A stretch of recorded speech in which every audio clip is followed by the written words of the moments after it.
एक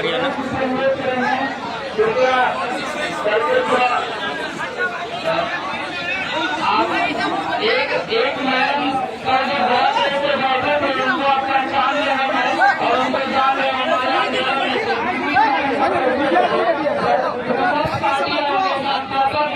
इनका नाम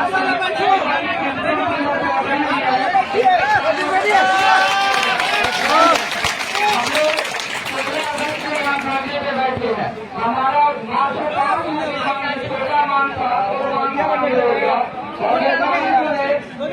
हम लोग का सेवा सुरक्षा को लेकर देखा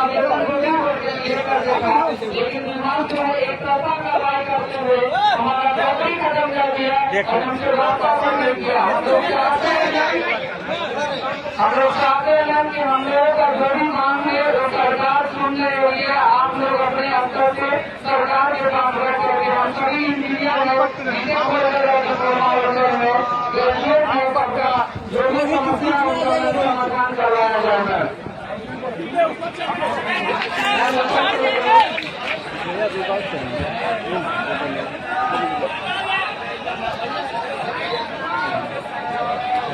आप लोग शांति से बैठे मैम का तालियों से स्वागत कीजिए।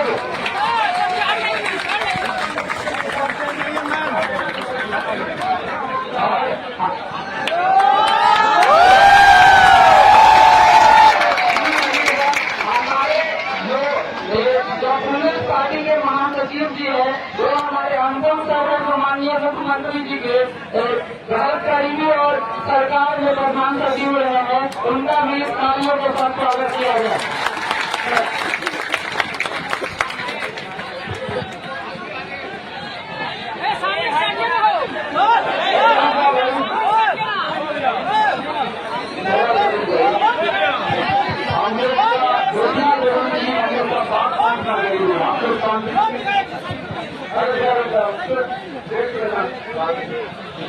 मेरे जितने भी छोटे भाई बहन यहाँ पे हैं कृपया ध्यान से सुने। हमारी जो नेता है पुष्पप्रिया चौधरी जी वो आप लोगों के समक्ष दो शब्द रखेगी। उससे पहले मैं आप लोगों को कुछ जानकारी देना चाहता हूँ। यह जो आप लोगों की जो नौकरी है जो सेवा है उसको जो नियमित करने की बात है, यह बात है हम लोग सरकार में काम किया करते थे। मैं मुख्यमंत्री का विशेष सचिव हुआ करता था, 15 साल हमने नौकरी की है। संविदा पर जो जितने भी संविदा कर्मी रहे किसी प्रकार की संविदा हो एडहॉक पे है, कॉन्ट्रैक्ट पे है, इसके बारे में सरकार के स्तर से 2012 में ही निर्णय लिया जा चुका था कि सबको नियमित किया जाएगा। आप लोगों को जानकारी होगी कि जितने भी बोर्ड निगम में जितने भी कर्मचारी काम कर रहे थे तो इन सबको धीरे धीरे करके नियमित किया भी गया है, सबके संविदा को परमानेंट किया भी गया। लेकिन ऐसा क्या कारण है कि आप लोगों की सेवा को अभी तक नियमित नहीं किया गया, बल्कि हटाने की कार्रवाई की जा रही है। तो ये एक बहुत ही गंभीर मुद्दा है। मुझे लगता है आप जो मुख्यमंत्री है हमारे नीतीश कुमार जी, उनकी तो तबियत खराब रहती है, उनको किसी बात की जानकारी भी नहीं पहुंचती है कि क्या हो रहा है नहीं हो रहा है। तो आज जो हमारे मुख्यमंत्री है वो काम करने की स्थिति में नहीं रह गए। लेकिन फिर भी मैं अपनी नेता से अनुरोध करूंगा, हमारी नेता ने आज तक जितनी भी मांग की है, जितनी भी चिट्ठियां उनको लिखी है, उस पर उन्होंने निश्चित रूप से कार्रवाई की है। चाहे वो शिक्षकों की नियुक्ति का मामला हो, चाहे उनको परमानेंट करने का मामला हो, चाहे उनकी ट्रांसफर पोस्टिंग का मामला हो, हर चीज पर नीतीश कुमार ने पहले कार्रवाई की है। तो पहला रास्ता अहिंसक ही होना चाहिए। पहला रास्ता हम अपने नेता जी से यही अनुरोध करेंगे कि एक बार आप लोगों की मांग को फिर से नीतीश कुमार के समक्ष व्यक्तिगत रूप से उठाए और अगर वो उस पर तुरंत कार्रवाई नहीं करते हैं तो जो सड़क पर आंदोलन चल रहा है उसका आप क्या करें। बहुत बहुत धन्यवाद।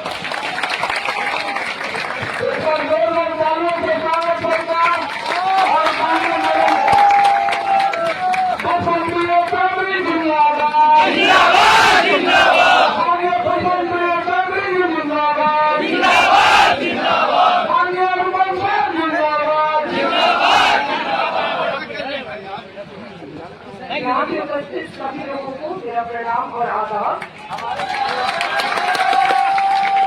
सबसे पहले मैं ये चाहूंगी कि आप मेरे पास बोलोगे जय हिंद, जय हिंद, जय हिंद, जय हिंद। ये बोलने का कारण ये है कि आप सबके हाथ में एक झंडा है, हमारे देश का झंडा, और आप लोगों को ये बधाई देना चाहूंगी कि आपने उसका मान रखा है। हमें ये सिखाया गया था, हमारा जो लोकतंत्र है उसके मूल्य ये थे कि हम नॉन वायलेंस के रास्ते से शांतिपूर्ण तरीके से धरना देंगे, अपना प्रोटेस्ट दर्ज करेंगे। और आप युवा हैं और युवा होकर आपकी ये जिम्मेदारी है और आपने इसको पूरी निभाई है। अभी अभी हमारे भाई सूर्य प्रणय जी हैं जो आप लोगों के साथ संघर्ष कर रहे हैं, उन्होंने सारी बात बताई है और डिटेल में बताई है और बहुत ही दुर्भाग्य है। बस उससे कहना चाहिए, इसे कहते हैं हाथी के दांत खाने के और खाने के और। यहाँ पे सारी बातें पलायन रोकने के बारे में होती है। 2020 में जब हमने राजनीति की शुरुआत की तो पहली बात हमने ये कहा कि यहाँ से पलायन को रोकना है, और उसके बाद इन सब ने वादे के वादे किए कि हम पलायन रोकेंगे, हम नौकरी देंगे। लोगों बोले ना नीचा करना। आज जो भी पोस्टर आपको नजर आएंगे, आपको राजनीतिक पोस्टर की जाएंगे, नीचा करिए थोड़ा। उस सारे पोस्टर पे आपको ये नजर आएगा कि हमने पलायन रोक दिया है, कितने लाखों लोगों को हमने नौकरी दे दी है। अगर दे दी है, अगर ये सच है, तो इतने सारे युवाओं को यहाँ पे बैठने की जरूरत क्यों पड़ रही है?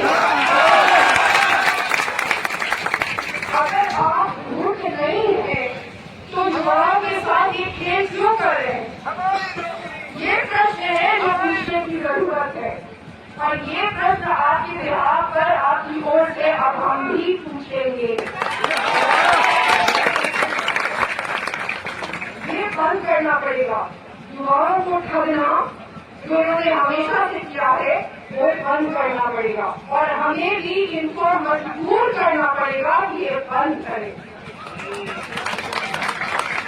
हमें ये भी सुनने में आया कि इतना ज्यादा लाठीचार्ज हुआ, महिलाओं के भी लाठीचार्ज हुआ।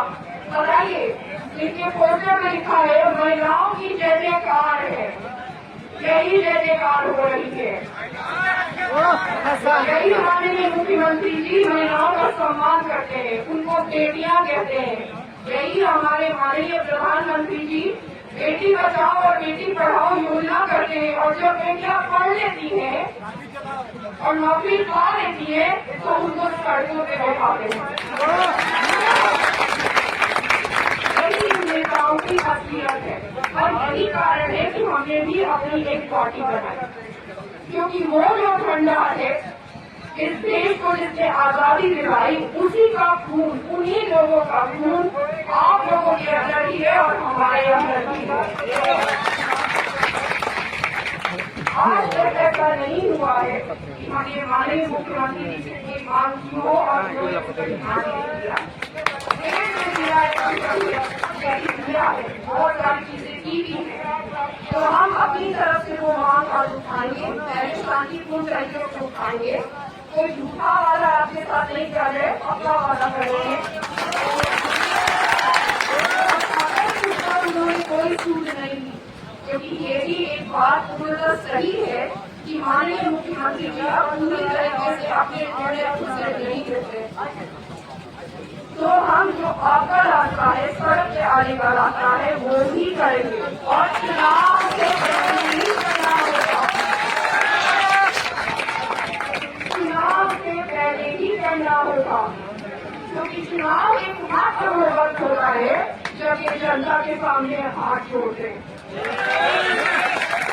और ये कहते हैं कि जनता मालिक है, तो इस चुनाव से पहले मालिक बनिए, क्योंकि डेमोक्रेसी तो जनता का ही है, बात तो सही है, और अपना जो अधिकार है वो पा लेना, उसमें हम आपके साथ है, पूर्णतः आपके साथ है।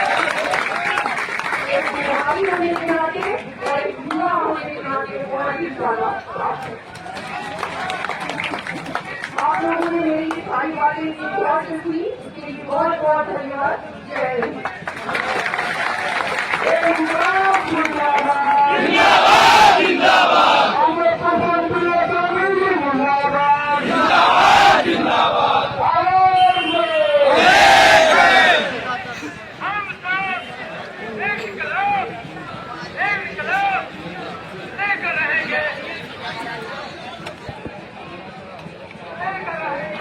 आज मैडम की तरफ से चिट्ठी चला जाएगा सीएम साहब को, उनसे बात भी हो जाएगी। मामपत्र विनायक तो फिर भैया। हम लोग ऐसे ही जैसे कर रहे हैं वैसे।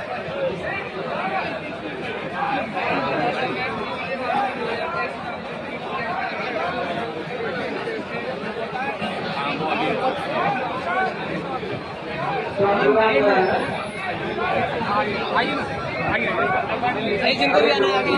जय जय जय आप लोग आइए।